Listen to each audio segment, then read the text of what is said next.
Welcome back, it's time for the news. So, we've got even more confirmation about what 10.2 is going to be about, a potential new time-walking raid reveal, the seeming return of the Legion being teased, and basically, a metric ton of juicy updates on PTR and live. And with that, I've now got something pretty special to share.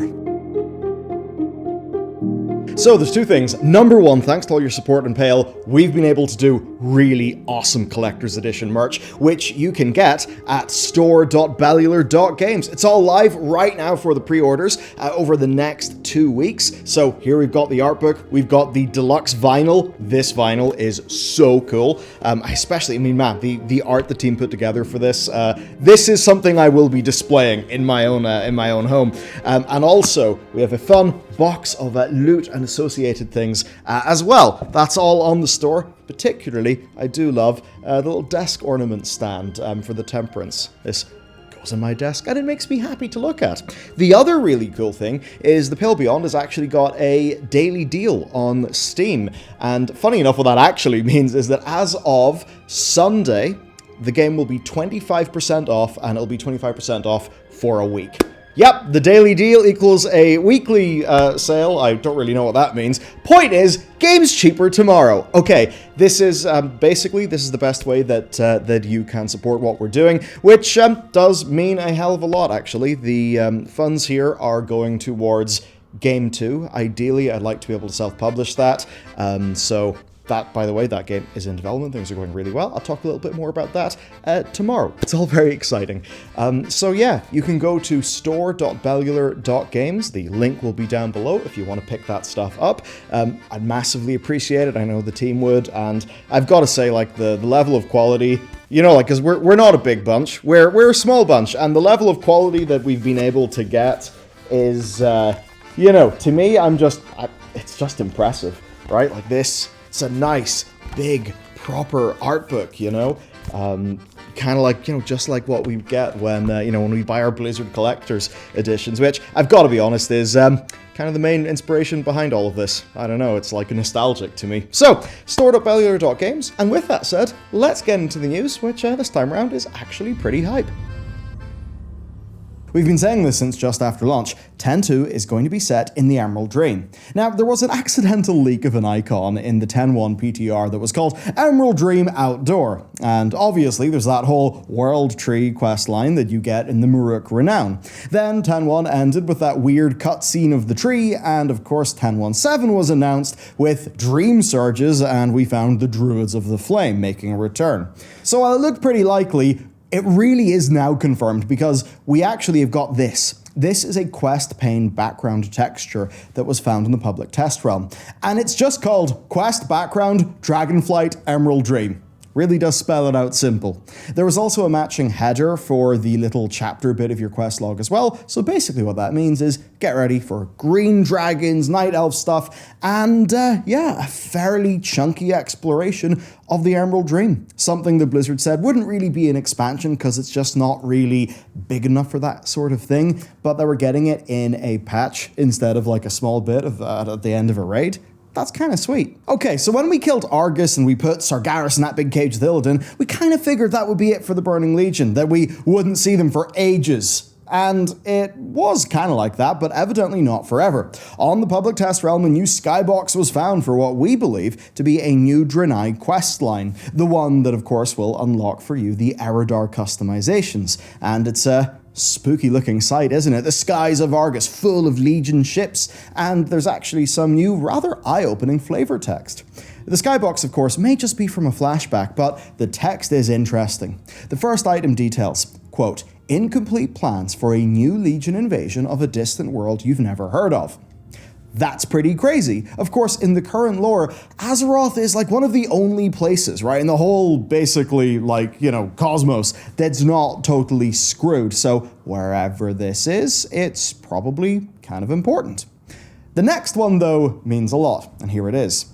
Etched into the rod are the words, His might is our faith, His word is our might, His will is the rebirth of the burning crusade. Ooh. Rebirth of the Crusade, led by somebody, whoever it may be. Is this just a prayer, perhaps, to Sargeras? Maybe one day hoping for his return? Or is it some sort of new leader? Well, check out these NPCs, right? They're called Hel-Narathian demons. You may be thinking, Hel-Narathian, what the hell is that? Well, Lord Hel-Narath was a dreadlord from Vanilla's Warlock Mount questline and was the ruler of Zoroth.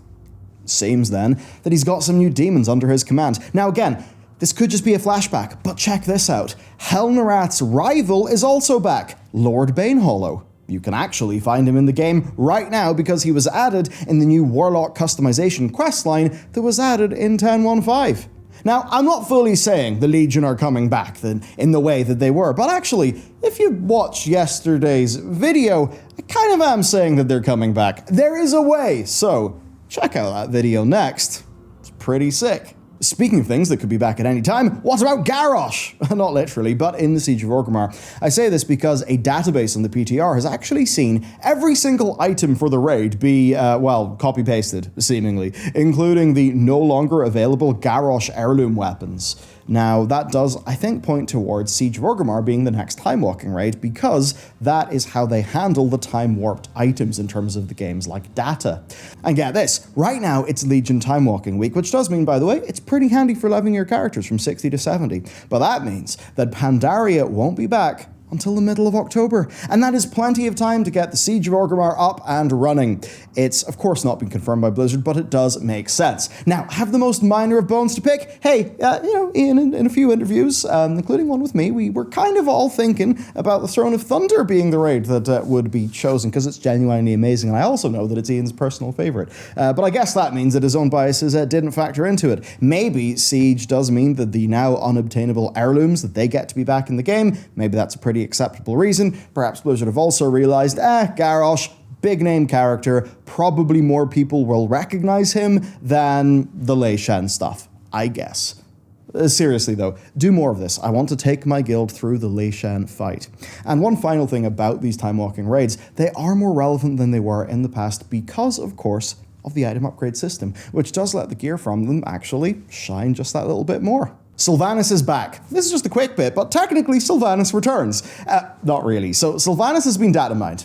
It's not a new model for Sylvanas. It's not an NPC instance of Sylvanas. No, it's just a spell called Sylvanas. So when I say Sylvanas is back, I'm being unhelpfully literal.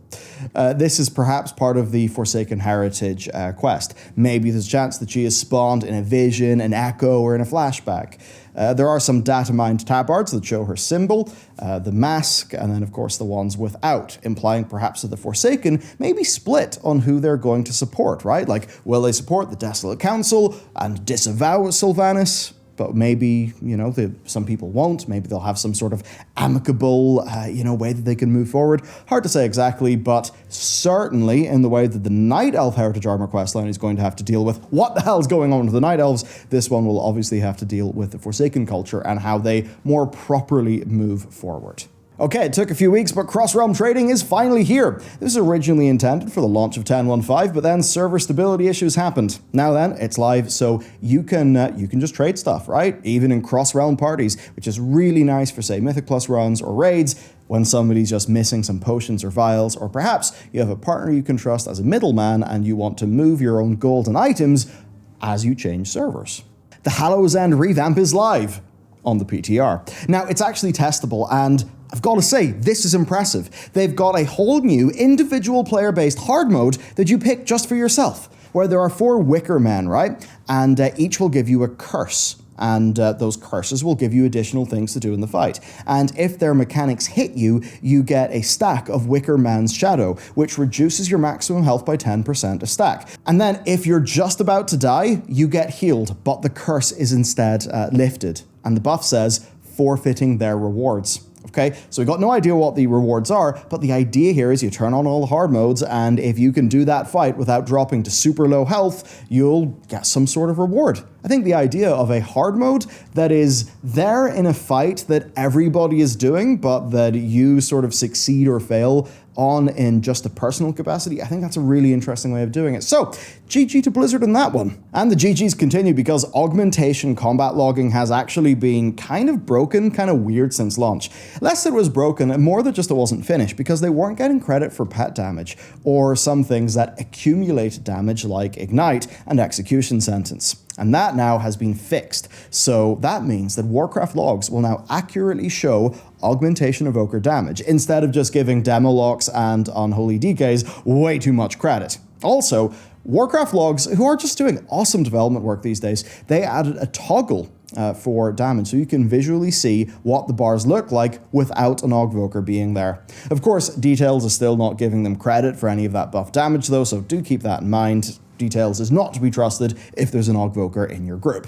And then we got buffs and nerfs, because since I last did the news, we've had a lot going on, right? Some nerfs, but a lot of buffs. Most recently then, Guardian Druids got their big AoE damage shield brought down, Augvokers got their buffs nerfed in dungeons, and Brewmasters lost a chunk of AoE damage. But on the side of the buffs, Blood DKs, Hunters, Windwalkers, Prot Paladins, and Prot Warriors got between 5 and 15% buffs to either their core damage spells or just like their class aura for overall improvement. So that's really nice. Shadow Priests then got some humongous buffs, but at the cost of their AoE damage spread, because Psychic Link was nerfed in return.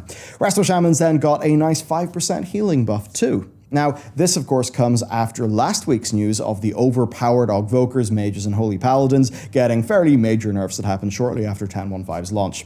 Of course, they're still strong, it's just that they're not completely busted. Especially the Augvokers. I mean, stacking them is different now. It actually caps at 4. Which was different to the past, alongside a few other nerfs. So basically, no more instant boss kills, as much as that was pretty hilarious to see at the time.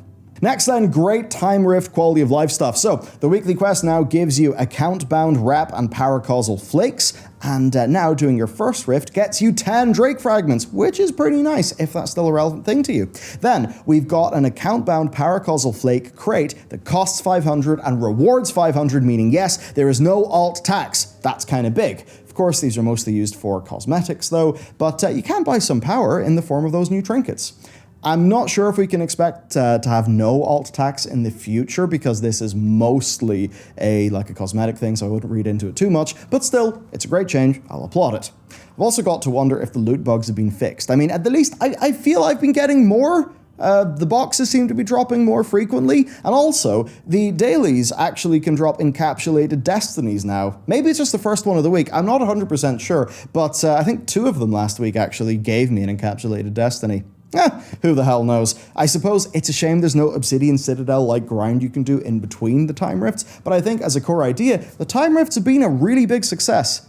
You know, shame about the lag and all that, of course. Okay, gear PSA time. New mid-season gear catch-up for alts is here. Mythic Plusers with over 1,000 rating can spend 250 flight stones on boxes containing 4 out of 8 adventurer gear that is upgradable to item level 411. Not massive, but at this stage flight stones are a bit more plenty. You've probably got near the cap in your character if you've been playing a whole bunch, and of course with the flight stone discount for alts, they'll actually go quite a far way and help you get those new characters up in no time. PvPers with over 1,400 rating can get their version of the box, which has 375 conquest and contains PvP eye level 408 gear. Then we've got a new Prime reward. Yes, because if you're a Prime gamer, you're going to get a silver pig. Yeah, just go to the Prime gaming site and click the button. You get mailed a pig. Yeah, that's what happens now. We've also seen surprise content, a Human Heritage questline epilogue that focuses on the new state of things in Westfall. It's just in the form of optional NPC dialogue, which basically just serves to make the story feel complete. It addresses some community concerns as well, and I think it's pretty much perfect. This is really the level of attention to detail with lore that we have always wanted to have. So, big win there, and I think the overall TLDR of that story is you've got You've basically got a guild of the people who basically deserve, better, right? I think they're called like the Breadbasket Guild or whatever. They have a little bit of then House of Nobles backing. They're kind of playing around with the House of Nobles, where essentially, I can't believe I've forgotten her name. The woman that you do the quest line with, the Human Heritage quest line. She basically says, look, I'm going to take my father's place, as a noble, and I will champion your cause, right, at court. There are nobles who are not really into that sort of thing, which does, I suppose, set up some House of Nobles intrigue as a thing that could happen in the future. And that's a kind of exciting thing, because even, say, the situation with Turalyon is quite favored by the House of Nobles. So what happens when Anduin comes back from his strange self-imposed sabbatical that, I can understand, but also, literally, dude, you're king. Come on. You could have done a quick handover of power before you went, interrailing or whatever Anduin is doing these days. So when he comes back, a bunch of people are going to say, hey, number 1, you're a mind-controlled Death Knight. Number 2, you lost your marbles. Number 3, you just pissed off. I don't think I want you to be king. That could lead to some fairly natural alliance political tension, which I'm here for. Okay. Quick fires. In our only raid-related topic today, Mythic Rashok has been squished. After some time as one of the few wall bosses in Aberys, he is now a, mild but impactfully nerfed guy who's going to be a bit more killable. Over in dungeons, Nathalrus' chains have been nerfed, no longer affecting certain enemies, ultimately buffing the dungeon. The chains were actually doing as much as 43% of the total damage in the whole dungeon for key pushers whenever they were utilized absolutely perfectly, and that probably means we'll never see a new highest Nathalrus key this season. It's a bit awkward, but maybe they'll address that kind of thing later. Kind of a rug pull for the Mythic Plussers, though, but I suppose if you're playing from +2 to +20, it's probably not going to impact you at all. Now, there are some other things to do. It's Legion time walking. That means if you want to do balance of power, you'll be able to get the required rep with the Nightfallen a lot faster because of the rep boost.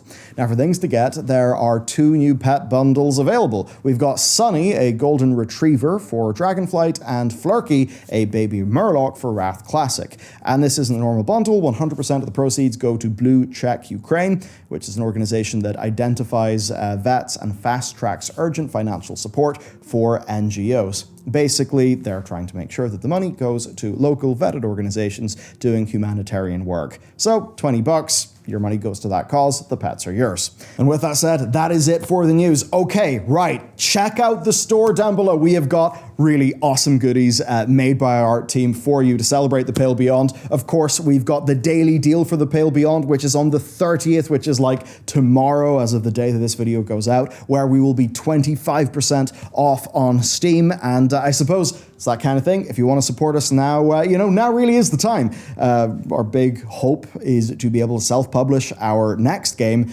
and I suppose with your support between the Collector's Edition and the vinyl and the art book, or perhaps picking the game up on the daily deal, this is a way where you get really cool stuff, and it might actually mean that we'll be able to self-publish. Of course, we'll see how it goes, but I think the art team have done amazing work, so check the stuff out. Have a fantastic weekend. I'll see you tomorrow.